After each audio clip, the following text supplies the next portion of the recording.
apa namanya, Nabi Khidir juga pernah datang gitu.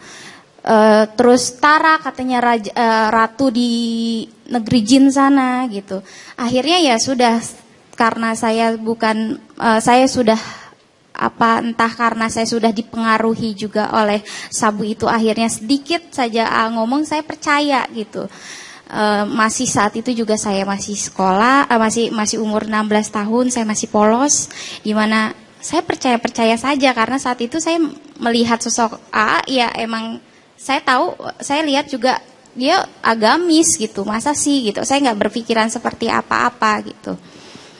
Saat itu, setelah saya berdua, saat itu juga ada supirnya, dia bilang untuk biasa seperti biasa setiap pertemuan pasti dia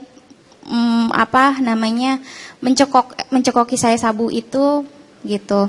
Jadi itu hal yang biasa di Padepokan, dan ya di situ dia juga modus-modus memberikan uang saya 2 juta gitu. Nih beli cincin katanya, untuk nanti kita nikah resminya ya katanya. Tapi nikah itu sekarang salaman saja sudah resmi, dia bilang gitu. Karena saya polos ya udah gitu. Tapi tadinya juga tapi di dalam hati lubuk saya yang paling dalam, saya tidak mengenal atas semua perkataan itu, tapi saya tidak sanggup untuk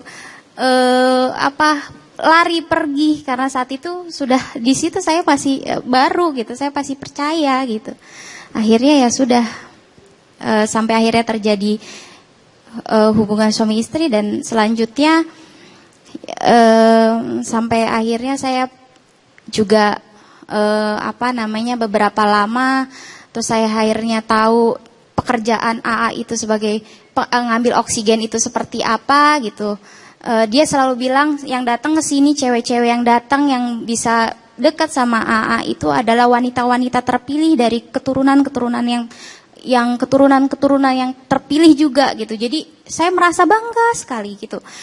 Dimana saya menjadi wanita yang wah gitu, keluarga saya baik banget katanya, baik banget gitu, nggak ada yang bisa masuk sini kecuali wanita-wanita terpilih dan turunan-turunan mereka juga gitu.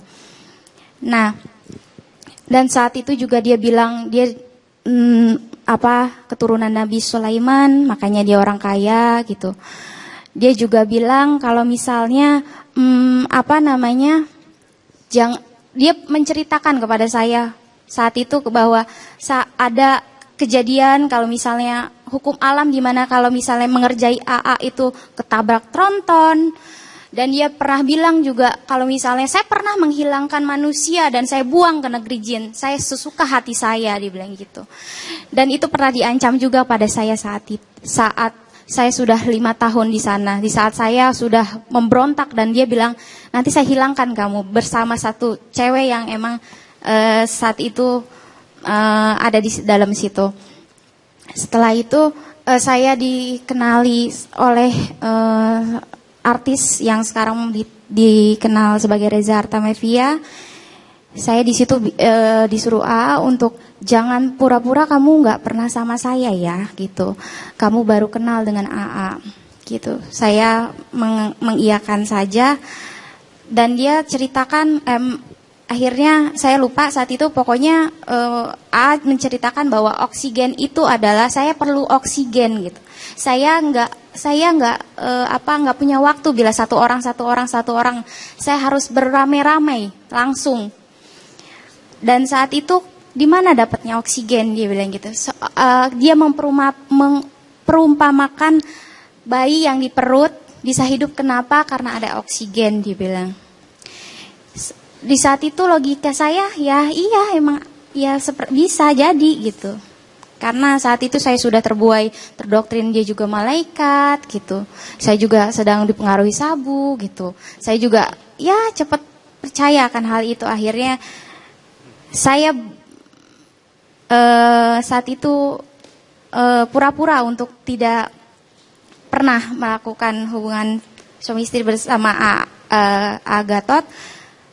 Dan saya dipertemukan dengan Reza Artamevia. Saat itu akhirnya Raja Artamevia menjelaskan seperti yang saya sudah ketahui, dan akhirnya dia meminta saya untuk membantu menjadi habit, dia bilang gitu. Kita tandem. Katanya tandem itu bukan di sini aja, ada di seluruh dunia. Mari kita lakukan itu dengan kasih sayang, dengan penuh kasih sayang katanya. Dengan gairah, dengan jangan ada yang benci, jangan ada cemburu, karena ini adalah karena pekerjaan yang baik karena Allah gitu, karena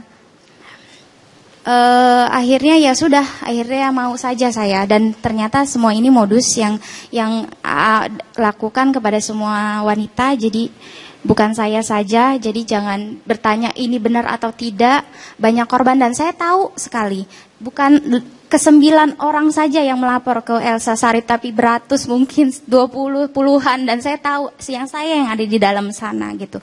Entah itu cuma datang dan akhirnya dia tidak mau lagi. Saya tahu tidak hanya orang wanita yang umur 14-an, tapi saya tahu ada istri orang juga, ada juga seperti penjualan setelah dipakai. Terus dia jual kepada seorang ini, kepada pejabat ini, dan saya sebenarnya tidak tahu itu, tapi akhirnya saya mendengar itu dari para korban, gitu. Setelah itu, ya sudah, itu sudah sampai 2010 saya menjadi, yang saya tahu menjadi habit gitu. Tapi di hati kecil saya selalu saya mau, tapi saya tidak suka dengan keadaan itu gitu. Di saat saya disuruh striptease bareng-bareng, di saat 2 orang melakukan sesuatu hal seperti itu, tapi 2 orang itu harus berjoget-joget gitu. Itu tidak masuk ke hati saya, makanya lama-lama saya menjadi tidak mau di sana gitu. Di 2010 itu tapi sebelum saya keluar, saya sempat 2010 itu saya sempat hamil, tapi digugurkan dari pihak AA, suruh digugurkan. Mereka bukan menggugurkan karena hal wajar, tapi mereka kayak tidak mau ada anak dari hal itu. Padahal kan itu sudah resiko dari keadaan situ. Saat itu juga saya seharusnya disamakan dengan istri lain kalau saya emang menjadi istri saat itu. Padahal saat itu tidak. Saya tahu saat ini tidak ada pernikahan yang salaman saja menjadi resmi karena harus ada 2 saksi.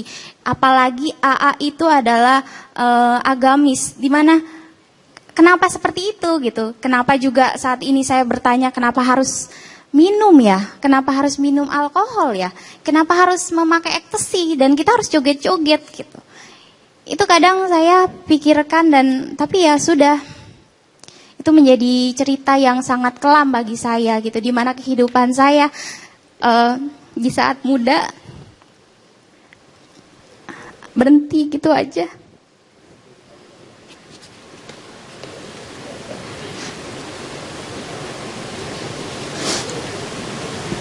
Dan saat itu juga saya bukan mendapatkan disuruh hubungan seksual atau seperti itu aja, tapi saya harus mendapatkan psikis, di mana saya harus dijauhkan, harus diadu domba saat itu. Tapi saya ingin keluar, tapi saya tidak bisa. Saat ini kalau misalnya ada orang yang melihat saya mencari sensasi buat apa? Saat ini saya cuma ingin membongkar di mana ada sesuatu orang yang saya hanya ingin melihat, mencari perlindungan, mencari kebenaran di mana saya ini manusia, saya ini anak wanita gitu, saya warga Indonesia, saya wajib lapor bila ada warganya yang meresahkan gitu, di mana saya dengar yang buat saya miris gitu, anak SD sudah menjadi korban, saya tahu gitu. Dan saya juga tahu gitu, pelaporan saya ini akan menjadi pro kontra di sana, tapi saya tidak. Saya mudah-mudahan saat ini di sini saya minta walaupun saya tidak ada barang bukti saat ini yang menguatkan saya minta pada eh, para polisi, pada KPAI, kepada semua seluruh Indonesia untuk mendukung untuk apa ya? Untuk melindungi saya dan tidak melihat sisi di mana saya mencari sensasi, tetapi di mana saya dan para korban merasakan saya bisa silahkan datangkan psikologi, psikiater, biar mereka melihat saya juga ingin disembuhkan, saya juga nggak mau seperti ini karena traumanya sampai saat ini masih.